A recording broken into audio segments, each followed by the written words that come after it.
Mike Mills is a world-famous barbecuer. As a matter of fact, he's in the Barbecue Hall of Fame. He's won every championship. He is a legend, and he's in Reno with Memphis Barbecue. Welcome to Reno. Tell us about the great Memphis Barbecue. Well, Memphis Barbecue, as it is in Las Vegas and here in Reno, started in 1994. After I retired the barbecue team that was on the circuit for 5 years, and I kind of wanted to go out on top. And fun. The people, oh yes, it's fun. I look forward to going to work every day. I don't begrudge it. I look forward. I look to the people that I meet from across the country, actually from across the world that I've been fortunate of. No other trade could I have been in and have the life that I've been able to have through the barbecue. Now, one of the things that makes great barbecue are the rubs and the sauces. Tell us about your rub. Well, the rub that we use, we refer to magic dust. Some of them call it angel dust now and then, but it's addicting. I use a very fine grind. I always made it myself. It's a very important ingredient. Without it, you really can't have barbecue. Now, talk a little bit about sauce too. Well, the sauce has been in the family for over 100 years. My great-grandmother developed the sauce. And cooking barbecue takes a slow cook. Yes, it does. Low temperature, long period of time, but real barbecue is done low and slow. Temperature? About 210, 225. And about how long for, say, two slab ribs, about 2 pounds? The way we do it at 210, it's going to take about 6.5 hours. We do it on a rotisserie. You can actually cook ribs on any piece of equipment. It's a little harder on the smaller the pit, but I was fortunate enough to win our first World Grand Champion off of a 55-gallon barrel. So it all works. Now, I think the other thing is talk about the importance of the quality of meat. Well, the quality of meat, consistency of the meat means a lot. It's hard to cook and get consistency if you have a 2-pound one time, a 2.5 pound the next, a 3 pound, all the way up to 4 or 5 pounds. It makes a difference in the timing, the amount of heat, the length of time it's going to take to cook. So it's better off to start off with something that is consistently the same. Try to find you a good butcher and be able to get your meat consistent.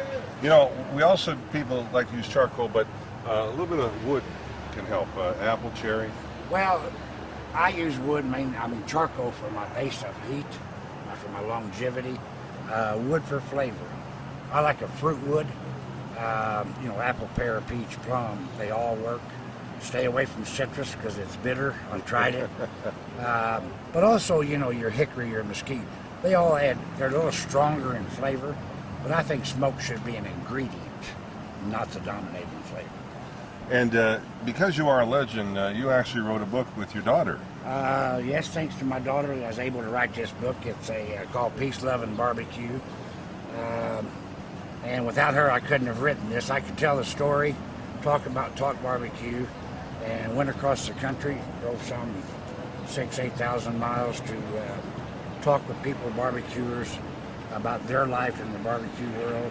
Some people that's in the book have been in business for over 100 years, 3 or 4 generations. It's a cookbook also, but like I say, it tells as much about different barbecuers from across the country also. Peace, love, and barbecue recipes, secrets, tall tales, and just outrageous lies. I love it. Good start. Mike, thanks so much for being with us. Thank you for being here, and it's what a pleasure it has been to meet with you and talk barbecue. I've enjoyed it immensely. I'd like to invite everybody to come down and see us here at the Nugget Cook-off here. It's a great time. A lot of great barbecuers out here. These are all top-notch people. And you can't get too much rib. And you cannot get too much rib. This is your opportunity to get some of the world's best. A barbecue is about family, friends, and the love thereof. What do you do when you get together with friends? Come on over, we'll have a barbecue. We go live now to Mr. Dave Preston, who is outside the Memphis Barbecue Championship booth. The championship booth, nonetheless. Good morning, Mr. Guru of the Good Life. Good morning, Bill. I'll tell you what, not only am I here in front of a absolutely top-drawer barbecue, but I'm here with the legend, probably the Baron of the Bone, Mike Mills. Good morning. Good morning, Dave. How you doing? I'm doing great. You know, Bill and everybody else, there's a lot of different styles of barbecue. You've got Kansas City, you've got the Carolinas, you got Texas, but I have a feeling that my good friend Mike's going to tell me why Memphis in May is the best. Well, you know, Memphis in May has carried that slogan, you know, barbecue capital of the world for a long time. And a lot of other places would like to have it, but rightfully so. The barbecue that comes from out of the Memphis area is a little different than the other parts. It's a little more vinegary, a little drier, you know, void of sauce with a dry rub. And a dry rub is a very important item to have. And tell me a little bit, your unique style of barbecue. We're going to get into the cooking part, but tell me a little bit about some of the secret behind what Memphis barbecue does. Well, part of the secret is that, I mean, of course, as in most barbecues, it's low and slow, low temperature, long period of time, cooking on and then laying layer after layer, thin layers of rub on there, you know, the dry rub. How about the meat? Well, of course, you need to start out with a good piece of meat. You know, barbecue wasn't originally always a good piece of meat. It was the off-fall and the art was being able to how to make a silk purse out of it. And still sometimes you do that, but you need to start out with a quality piece of meat. And they have all equal meat here, so the competition is really equal, and it's all up to you. Everybody has the same supplier for the meat, so yes, they may come off of different hogs, but it's all pretty well the same. And you know, what's coming up next is we're going to get to the important part. It's the rub. It's the real secret behind the barbecue. So I'm getting my hands ready to pat that into that pork. We'll be back with much more from the Best in the West Barbecue, and I'm with Mike Mills from Memphis. Bill, you should start drooling. I'm wearing the ribs back. I know. Very good. We will be ready for those. Thank you, Dave. Parks, we now go live to Dave Preston, who is outside the Memphis Barbecue Championship booth. Dave, you're rubbing some out for us here. Doing a little dry rub, huh? Absolutely, Bill. We're getting ready to do the most important part, I think, of any ribs, and I'm with Mike Mills, who has won just about every championship imaginable, and more importantly, he's in the Barbecue Hall of Fame. I'm going to aspire to that someday. What are we going to do here with those ribs? Well, I'll tell you what we have here. We have a 2.5 pound St. Louis style rib, which is center cut out of the heart cut out of the spare rib. And this is what everybody is serving out here today. And our main thing that we want to do is we want to look these over, you know, trim off any excess that doesn't need to be on there. There's a lot of different things. These are very nice ribs. You can see they don't need much trimming at all. But there's several different ways. One of the main ingredients that you need is magic dust. There you go. A dry rub. I got a little more manly shaker here than what that one is that you normally use. But there's more than one method. You know, you can come down through here, put that on. You know, a lot of times you can put it on very heavy. A lot of people will massage that in. What we do is here at Memphis Barbecue, we dust it lightly, let that set for just a minute, and we will dust this 2 to 3 more times while it's cooking on the pit as it goes through its sweats. A couple of the other things that some people do and some don't, you can remove the membrane. There's a membrane here if you want to, and you can remove that membrane right off of there. Some people have a theory to leave it. Some people have a theory to, to remove it. It's not hard to remove it all. And that way the smoke will penetrate and go into that side. You treat the back side of the rib just the same as you would treat the front. As I said, you can pile it on a lot heavier, or you can massage it in whichever way you feel like works for you. There is no right or wrong. If it works for you, your friends, your family, and or your customers, then it's perfect.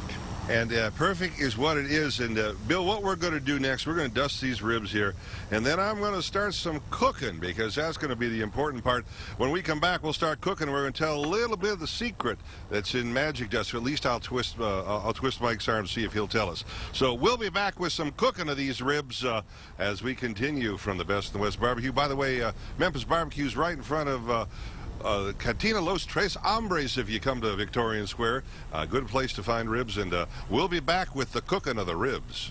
I still wanted to know what was in that angel dust stuff, Dave. You're going to have to get the secret there, too, for us. We go live once again to Dave Preston, who's outside the Memphis Barbecue Championship booth. And, Dave, I know you're doing me a favor, and you're doing a lot of folks a favor. I just can't get ribs right. You told us about the rub last time. Now you're talking about cooking these babies.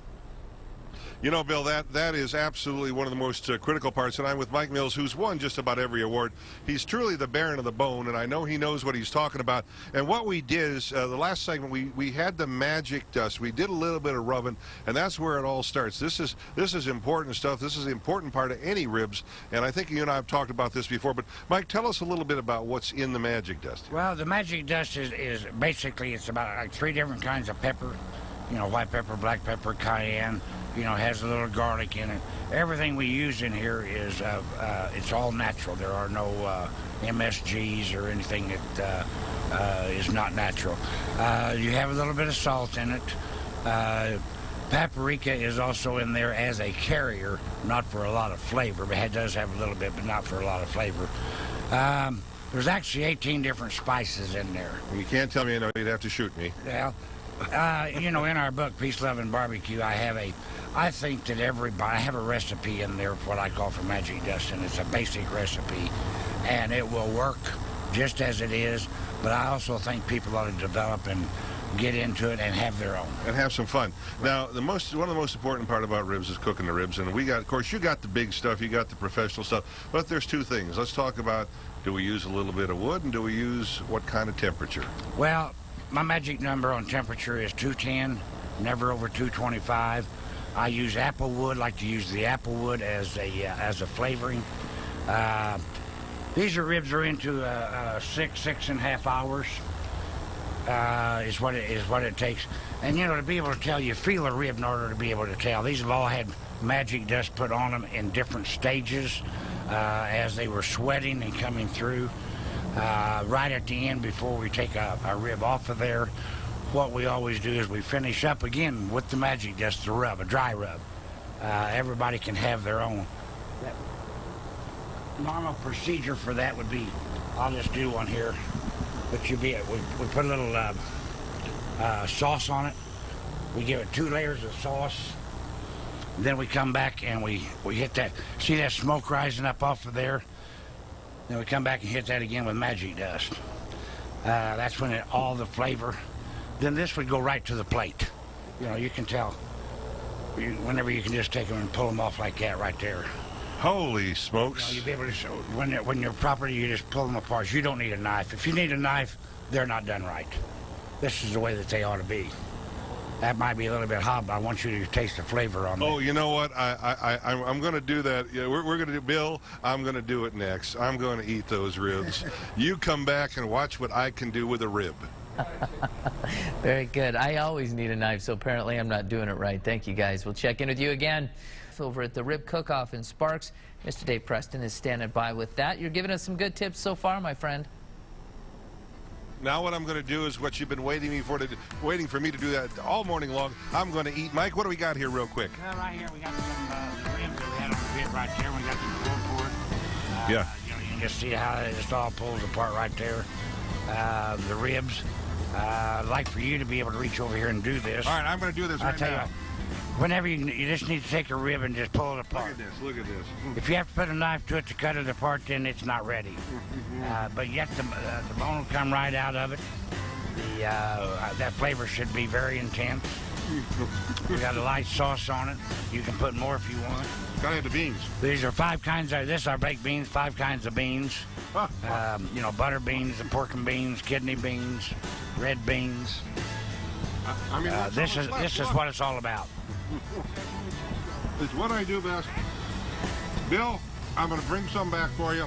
Mike, thanks very much. Well, thank you for being here. I want to invite everybody to come down and see us right here. 11 o'clock this morning. 11 o'clock we'll start. We'll be here all week.